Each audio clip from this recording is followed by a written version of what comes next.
abrirmos a Bíblia Sagrada, a Palavra de Deus, no livro do profeta Isaías, capítulo 44. Isaías capítulo 44, versículos 3 a 5. São poucos versículos, mas com extrema importância. Se você tem a Bíblia na mesma linguagem, revista e atualizada, vamos juntos ler em alto e bom som. Se a sua tradução é um pouco diferente, não tem problema, mas vamos lá, todos juntos lendo, capítulo 44, dos versículos 3, indo até o 5. E eu quero falar hoje sobre o avivamento que nós buscamos. Diz assim o texto, vamos lá todos juntos? Porque derramarei água sobre o sedento e torrentes sobre a terra seca. Derramarei o meu espírito sobre a tua posteridade, a minha bênção sobre os teus descendentes. Bem forte. E brotarão como a erva, como o salgueiro junto às correntes das águas. Um dirá, eu sou do Senhor. Outro se chamará do nome de Jacó. E outro ainda escreverá na própria mão, eu sou do Senhor, e por sobrenome tomará o nome de Israel. Senhor Deus, que a tua palavra ser pregada agora venha trazer desafio, venha trazer bom ânimo, venha trazer esperança de que, Senhor, ainda é tempo de um avivamento espiritual, ainda é tempo de buscarmos a tua face, ainda é tempo de te encontrarmos, Senhor. Que assim seja em nome de Jesus. Amém. Amém. Segundo os comentaristas bíblicos, este texto, assim como vários textos dos profetas, por vezes o profeta está falando a respeito de um futuro mais próximo, por vezes ele está falando do presente, mas às vezes também o profeta está escrevendo sobre um futuro distante, sobre algo que vai acontecer ainda séculos ou milênios depois. E quando o profeta Isaías está falando a respeito de um derramar do Espírito Santo de Deus, fazendo alusão a essas comparações, a terra seca, o deserto árido, ele está falando a respeito de um avivamento que viria, de um avivamento que esperamos, de um avivamento espiritual que nós, os crentes, precisamos ter para que a nossa fé seja renovada, para que a nossa vida com Deus seja retomada em força, em fôlego, em vida.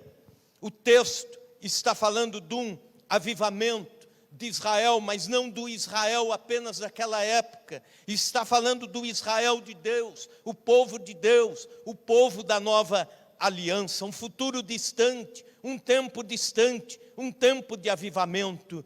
E o texto nos leva a algumas considerações. A primeira delas é que o avivamento que buscamos é uma promessa divina. Versículo 3 começa com esta palavra, derramarei.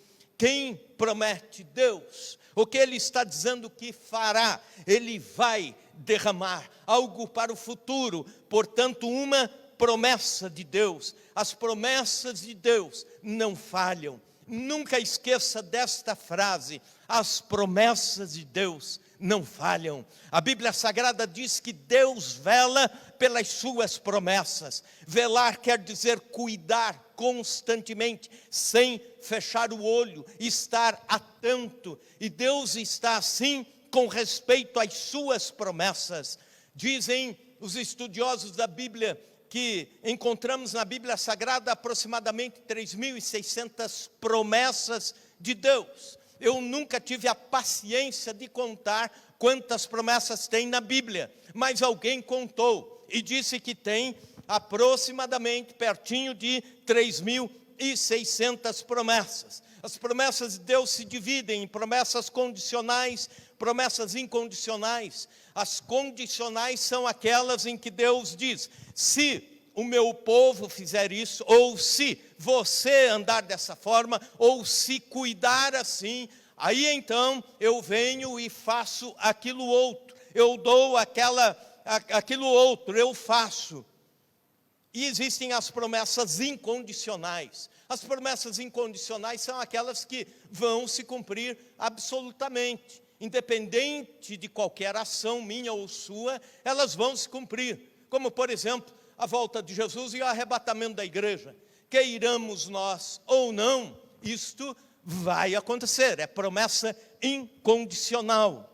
A primeira promessa da Bíblia, por curiosidade, Gênesis capítulo 3, versículo 15, Deus dizendo, e porém inimizade entre ti e a mulher, falando para a serpente, e entre a tua semente e a semente, esta te ferirá a cabeça, falando sobre a vitória de Cristo sobre a serpente do Éden, a vitória de Cristo na cruz do Calvário sobre Satanás. Essa promessa demorou 4.100 anos para se cumprir, mas se cumpriu.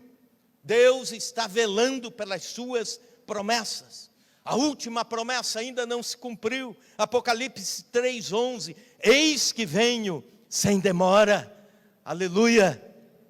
Promessas de Deus. E quando nos defrontamos com o tema avivamento, nós encontramos aqui no versículo 3, uma dessas promessas. Deus dizendo, derramarei. Deus está pronto para derramar. Deus quer derramar um avivamento sobre a sua igreja. Há uma promessa de Deus em derramar do seu Espírito em abundância. Aleluia. Creia nesta promessa. A segunda consideração é que o avivamento que buscamos é uma ação divina. Derramarei do meu Espírito, derramarei água sobre o sedento, derramarei. Então quem está dizendo que derramará? Deus, uma ação divina. Quem fará? Deus. Avivamento sempre foi ação de Deus, nunca ação do homem. Avivamento não é algo que a igreja possa agendar e dizer a partir do mês que vem nós começaremos a ter um grande avivamento. Não, a promessa de Deus de um avivamento depende dele, absolutamente dele cumprir. A igreja não promove, a igreja não agenda, mas a igreja pode sim buscar um avivamento espiritual. A igreja não pode produzir o vento do Espírito, mas a igreja pode içar as suas velas em direção ao vento do Espírito e esperar que o Espírito Santo nos leve, esperar que o Espírito Santo trabalhe, esperar que o Espírito Santo se mova e sopre sobre nós, sobre as nossas vidas, sopre sobre a nossa igreja, sopre sobre o povo de Deus, sopre sobre a nação brasileira. Nós podemos fazer isso como igreja de Cristo, orar e aguardar que Deus sopre um avivamento espiritual sobre nossas vidas. É a ação de Deus. A igreja pode clamar, a igreja pode buscar.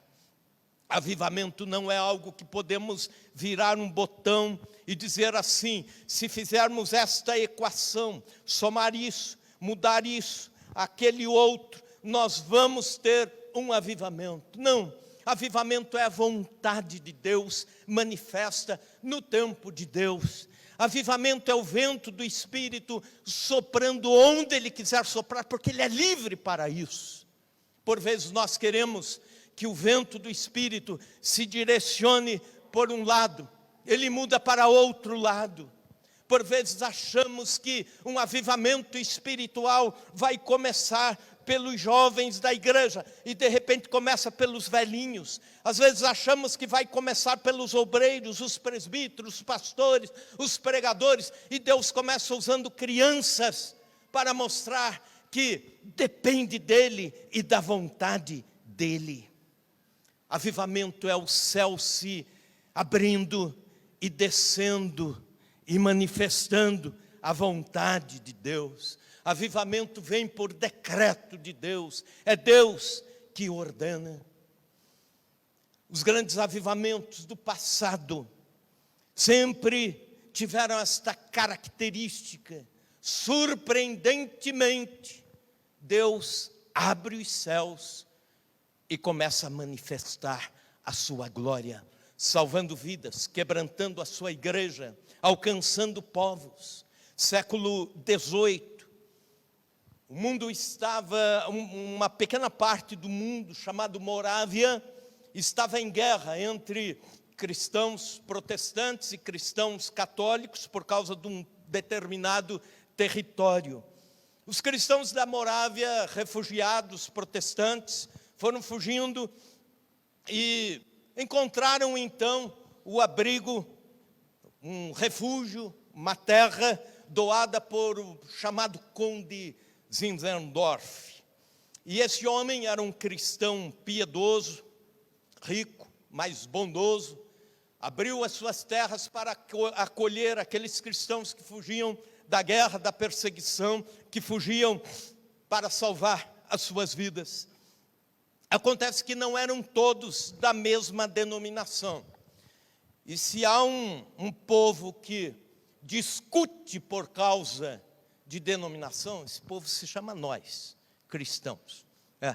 Não era para ser assim, mas não podia ser assim, né? Interessante que aí todos vão, refugiados, se instalam, mas chega no domingo, os luteranos vão fazer o seu culto, e aí os reformados vão fazer o seu culto, e assim por diante, eles vão se dividindo entre russitas, por exemplo, que eram os cristãos que vinham lá descendentes de John Hus, um pré-reformador, os calvinistas, os anabatistas, etc., e iam cultuando, cada um no seu espaço, só que aí iam discutindo durante a semana por causa das suas doutrinas, seus valores, etc., e essas discussões acabaram sendo intensas, de forma até que alguns cristãos aconselhavam os outros: não vá naquele culto, vá nesse, não, naquele não, nesse, e assim por diante. Chega um momento que o Zinzendorf, que também era jurista, chegou e montou um documento pedindo a unidade de todos que moravam ali. Ele disse: eu dei a terra para vocês morarem, e nós precisamos então juntos manter a unidade em torno do Evangelho de Cristo. Juntos precisamos quebrar estas barreiras. E aí montou um estatuto, um documento, e para celebrar esse documento pela unidade, o Zinzendorf, no dia 13 de agosto de 1727, convocou todos os crentes para um grande culto de unidade, um grande culto onde o corpo de Cristo seria celebrado como único, não como dividido. E ele pregou um sermão simples sobre a fraternidade cristã. Um sermão nada profundo, mas foi tão interessante que o culto terminou num quebrantamento espiritual, e num quebrantamento espiritual tal que as pessoas choravam, se quebrantavam na presença de Deus, e o culto se delongou, e saíram dali com a intenção de montar movimentos de oração. Fizeram uma escala de oração, 24 horas, cada grupo de crentes orando 1 hora por dia, e essas reuniões de oração de 1 hora duraram 100 dias, não, duraram 100 anos, 1 século de reunião de oração.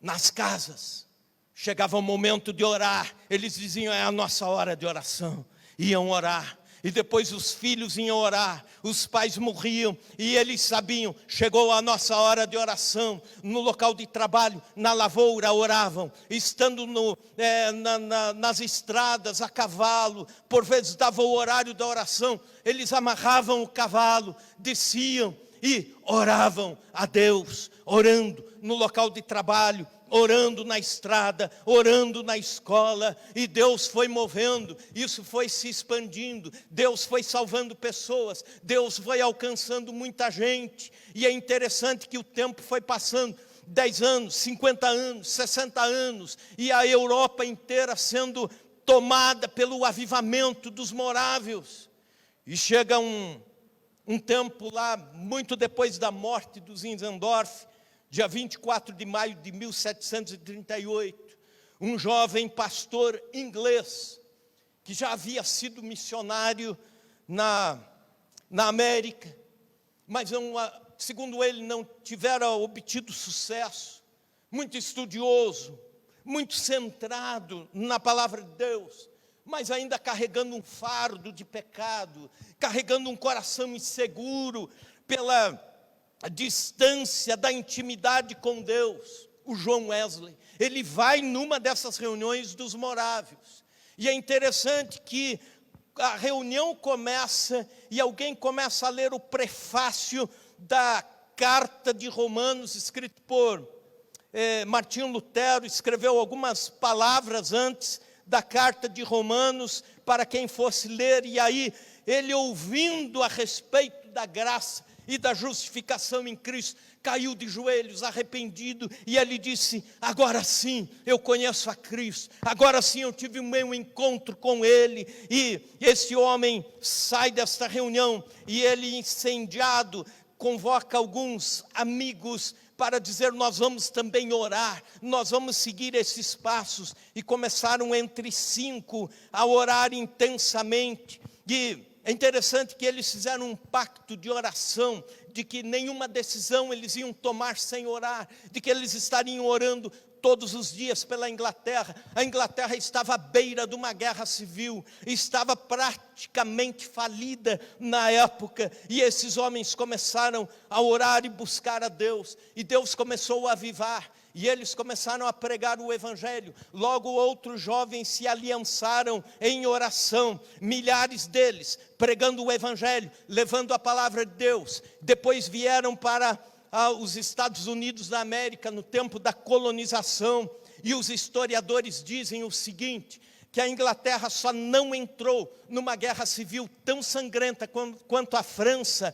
porque Deus se moveu através de um avivamento espiritual. E eu quero dizer, irmão, irmã, Deus quer fazer isso com o nosso país, Deus quer fazer isso com o nosso Brasil, Deus quer avivar, Deus quer mover, Deus quer soprar o seu Espírito sobre a nação brasileira.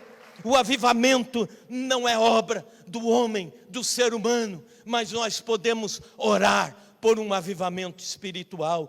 Deixe Deus ser Deus, deixe Deus trabalhar, deixe Deus agir, deixe Deus se mover. Aleluia.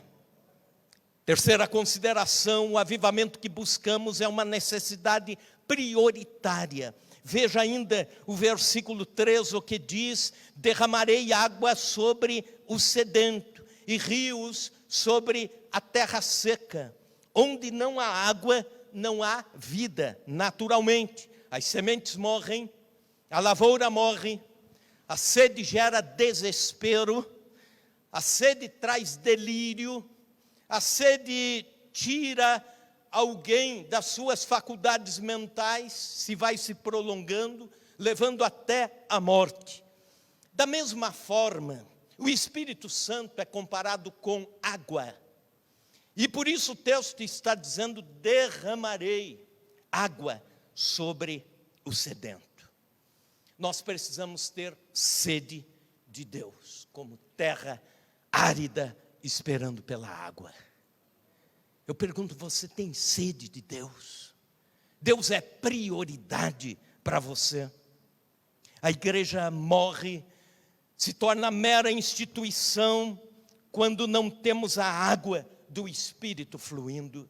O louvor se torna apenas cantoria quando não temos a água do Espírito derramada. O evangelismo se limita a proselitismo quando não temos um avivamento espiritual. O amor não passa de filantropia, mas quando o Espírito Santo é derramado sobre a igreja, aquele solo que é árido, aquela terra que é rachada, aquela areia que é quente, de repente se transforma em manancial. O Espírito Santo desce trazendo vida, vida sobre a igreja, vida sobre a família, vida sobre o crente, sobre o cristão, vida sobre a caminhada, sobre a oração, vida sobre o estudo da palavra de Deus. Nós vivemos em tempo de sequidão. O Brasil hoje é uma terra sedenta. Eu posso dizer que nós estamos vivendo, e você sabe melhor do que eu, uma crise social sem precedentes, corrupção a todos os níveis na nação. Pobre cada vez mais pobre, a violência em ascensão, as leis tendenciosas, crise moral, inversão de valores, desconstrução da família, terra árida, terra rachada, chão ardiloso. Em alguns ambientes, chega a ser vergonhoso dizer que você é honesto. Em alguns ambientes, é vergonhoso dizer que você é um pai de família fiel, uma mãe de família fiel, digna. Vivemos em tempo de crise espiritual. A igreja do Senhor, que era para estar proclamando o Evangelho com ousadia, com autoridade, lhe é roubada a autoridade. E a igreja do Senhor passa a ser quase como mais um movimento semelhante ao mundo. Aliás, isso me faz lembrar das palavras de Gandhi, Mahatma Gandhi, quando os evangelistas se juntaram, se uniram na Índia para ir evangelizá-lo. E ele os recebeu educadamente, respeitosamente, mas ele diz uma frase que é impactante, e ela nos faz refletir ainda hoje sobre o tempo em que estamos vivendo. Ele disse assim: eu creio no vosso Cristo, mas não creio no vosso cristianismo. Nossa oração tem que ser: Senhor, derrama o teu Espírito sobre a terra seca. Senhor, vais brotar rios no deserto, que seja esta minha e a sua oração. Avivamento é a busca a Deus e busca de Deus, mais do que o buscar as dádivas de Deus. Alguém fez um cálculo, uma pesquisa, e descobriu o seguinte, que nós cristãos oramos muito pouco, falamos muito sobre oração e oramos pouco. Temos estudos sobre oração e intercessão, mas oramos pouco. E o pouco que nós oramos pensando em nós mesmos. Esse é um outro problema, já é pouco. E quando acontece, nós erramos o alvo. Oramos pedindo a Deus que resolva o problema do sucesso no trabalho. Oramos a Deus pedindo para que Deus resolva o problema do namoro. Pedimos a Deus para que resolva o problema do emprego, do INSS e assim por diante. Raramente você encontra o crente que dobra os joelhos e diz: Senhor, aviva a tua obra. Senhor, eu tenho sede de ti. Senhor, a minha alma tem sede do Deus vivo, como Davi orava. Essa oração está faltando para mim e para você. Passemos a orar dizendo: Senhor, derrama água sobre a terra seca. Avivamento é busca urgente a Deus, em oração, em jejum.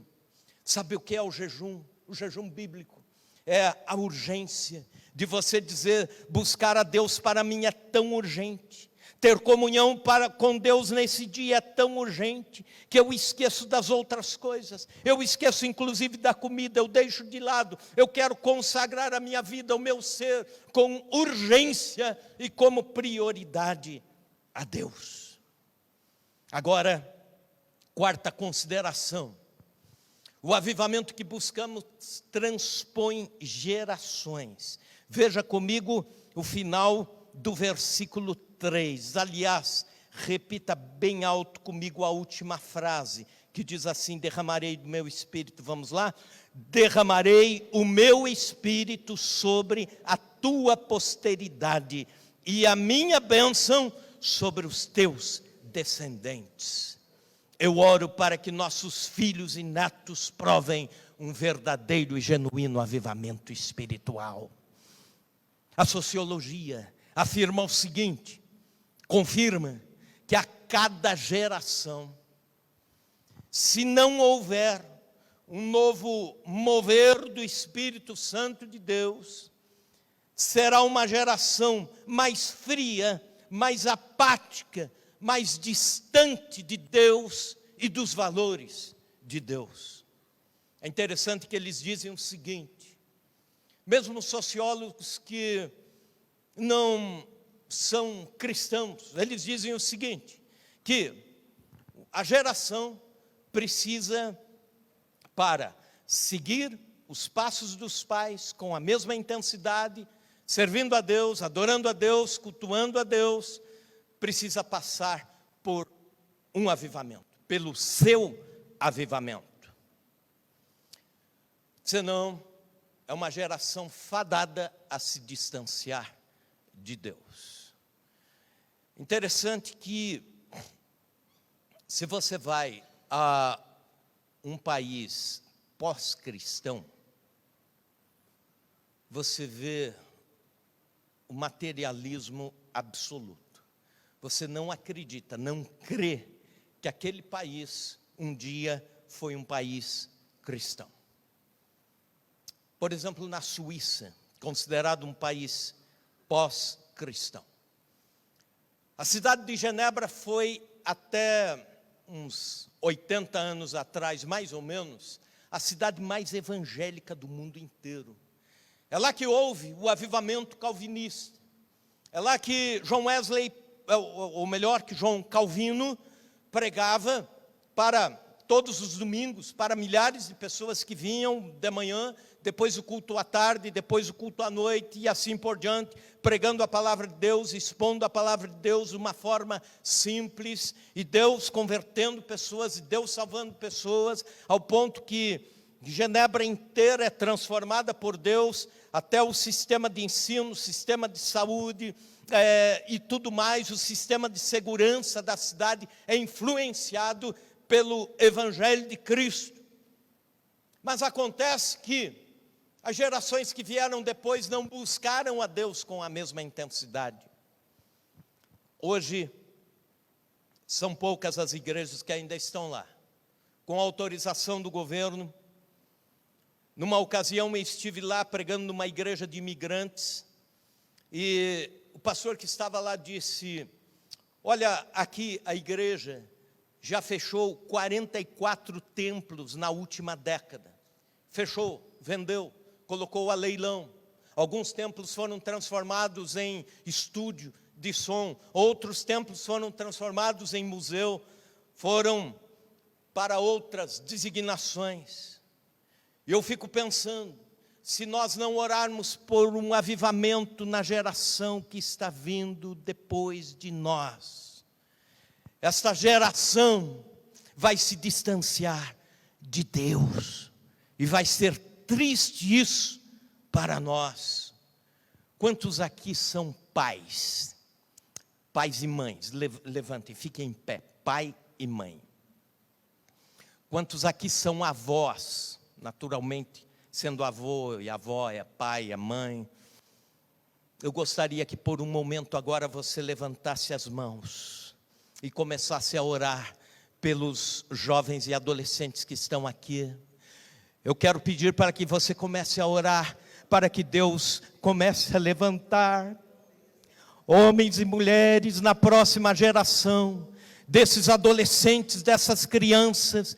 Comece a orar pelos seus filhos e netos, comece a colocar pelo nome na presença de Deus e dizer, Senhor, aviva sopra com o teu Espírito Santo. Senhor, nós queremos nesta noite colocar a outra geração na tua presença, a geração que está vindo, a geração que está chegando. Senhor, domingo passado nós ouvimos uma palavra que nos desafia, Senhor, a animar, que nos desafia, Senhor, a olhar para a ponta da flecha e profetizar bênção, e queremos fazer isso nesta hora, dizendo: ó Deus, que a próxima geração prove um avivamento espiritual.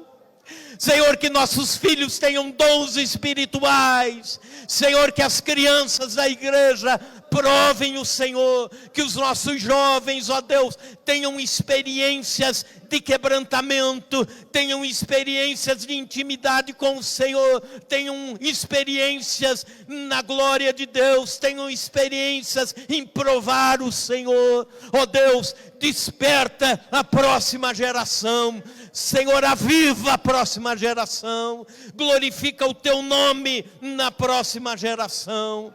Senhor, nós queremos erguer as mãos como Moisés ergueu as mãos sobre Josué quando lutava contra os amalequitas, e queremos, Senhor, ficar por aqui abençoando e clamando pela próxima geração, que seja geração avivada pelo Senhor. Senhor, aviva a nossa descendência, derrama do teu Espírito sobre a nossa descendência, Senhor. Senhor, derrama do teu Espírito sobre a próxima geração, que haja vida espiritual em abundância, que haja mover do Senhor em abundância. Faz isso, Senhor, para a glória do teu nome. Faz isso, Deus. Amém, amém. Diga bem alto: glória a Deus. Diga comigo: eu abençoo a próxima geração, orando por um avivamento. Isso, pode aplaudir a Deus, pode assentar-se, porque eu ainda não terminei. Quinta consideração: o avivamento que buscamos gera crescimento. Veja comigo o versículo 4 que diz: e brotarão como a erva, como salgueiro junto aos ribeiros das águas. Quando um avivamento acontece, os ímpios se quebrantam. Quando um avivamento acontece, almas se rendem a Cristo instantaneamente, se derretem na presença de Deus, pecadores se rendem diante de Deus. Por vezes nós ouvimos de tantos movimentos que não trazem nenhuma mudança de vida, quanto mais conversão. Mas quando o Espírito Santo vem, a igreja se multiplica, e nós vamos ver num avivamento espiritual esses lugares todos cheios para a glória de Deus. Charles Finney, que foi um homem que provou avivamentos na sua vida, e Deus o usou durante algum tempo para levar a palavra, sua palavra, a milhares e milhares de pessoas. Conta-se a história que Finney levou a Cristo aproximadamente 500.000 pessoas, pregando e orando. Pessoas que se arrependiam e vinham à presença de Deus. Mas ele deixa uma frase interessante que diz: um avivamento que não se desdobra em conversões de pessoas não é avivamento, é apenas movimento. Nós precisamos orar para que Deus avive, e como avivamento espiritual e legítimo, Deus salve vidas, Deus alcance vidas, Deus traga pessoas para conhecerem o Evangelho. Há igrejas que, como eu falei, decrescem, templos que estão se esvaziando, crentes que estão se tornando raquíticos espiritualmente na sua fé. Mas quando o Espírito Santo sopra, a igreja do Senhor começa a ser despertada para evangelizar, para discipular, gente trazendo gente, um crescimento sem igual, frutificação entre o povo de Deus. Sexta e última consideração: o avivamento que buscamos infere um ardor missionário entre os cristãos. Veja o versículo 5, este dirá, eu sou do Senhor, e aquele se chamará do seu nome, ou melhor, do nome de Jacó, e aquele outro escreverá com a sua mão ao Senhor, e por sobrenome tornará o nome de Israel. Em outras palavras, haverá prazer em dizer, eu sou de Deus. Haverá prazer num cristão avivado, alguém que foi inundado pelo derramar do Espírito Santo de Deus. Haverá prazer em evangelizar, haverá prazer em dizer, eu sirvo a Deus. Haverá prazer em levar o nome de Deus adiante. Em Atos dos Apóstolos, capítulo 13, a Bíblia diz que eles oravam na igreja de Antioquia e permaneciam em oração e jejum. E como desdobramento de orar, de jejuar, de estarem juntos, unidos em oração, Deus começa a tirar pessoas para o campo missionário. E os dois primeiros que vão na empreitada são Paulo e Barnabé. E aí começa o movimento de evangelização pela Ásia Menor, chegando até a Europa e depois chegando até nós. Quando a igreja ora, jejua, clama, de repente Deus começa a enviar jovens para o campo missionário, Deus começa a despertar vocações, Deus começa a chamar pessoas para evangelizar, para servir, para alcançar os não alcançados. Um avivamento vai nos impelir ao evangelismo. Um avivamento fará que eu e você testemunhemos Cristo aos nossos amigos, colegas de trabalho, vizinhos, primos, parentes e assim por diante. Um evangelho avivado é um evangelho que não nos deixa quieto, nos inflama. A gente não quer parar de levar pessoas a Cristo. Não queremos parar de orar por pessoas pela conversão, para que conheçam a Jesus, para que se dobrem diante de Cristo. Novamente citando os moravianos, falando daquele movimento que lhes falei há alguns minutos atrás, enquanto algumas outras agências missionárias enviavam para o campo um missionário, os moravianos que estavam em jejum, oração, clamor, enviavam 100. A proporção era essa, 100 para 1, de envio missionário. E é interessante o seguinte, que naquela época, o envio missionário era muito mais difícil do que é hoje. Os jovens universitários, muitos deles, deixavam a faculdade, trancavam a matrícula para dizerem, eu quero servir no campo missionário. E pasmem, alguns sabiam que iriam para lugares onde só poderiam entrar se fossem escravos. E eles perguntavam, o que eu posso fazer? E alguém dizia, você só entra naquele país se você for escravo. Como livre não entra, como profissional não entra. Países pagãos, países violentos. E eles diziam, então eu me vendo como escravo, mas eu vou para lá para pregar o Evangelho de Cristo. E assim faziam. Contam os historiadores que numa determinada manhã, enquanto um navio estava para sair levando jovens que seriam missionários em países distantes, os pais, amigos estavam ali sabendo que não viriam mais aqueles rostos para o restante da sua vida. E um dos pastores, pregando e depois orando, disse assim, que a eternidade, e somente a eternidade, revele os frutos da vossa renúncia. Um avivamento nos leva ao espírito missionário, quebranta os nossos corações por aqueles que ainda não foram alcançados para Cristo. Talvez você tenha assistido o filme A Lista de Schindler. Quantos aqui assistiram? Um filme interessantíssimo. Esse filme narra é um filme de Steven Spielberg, narra sobre Oskar Schindler, um empresário que ele seleciona 1.100 judeus durante a guerra para trabalhar na sua empresa, e esses 1.100 ele vai proteger, ele vai salvar. Ele pretende que aqueles ali trabalhem para ele na empresa e se livrem de ser mortos pelo nazismo, enquanto estavam ali protegidos naquela fábrica.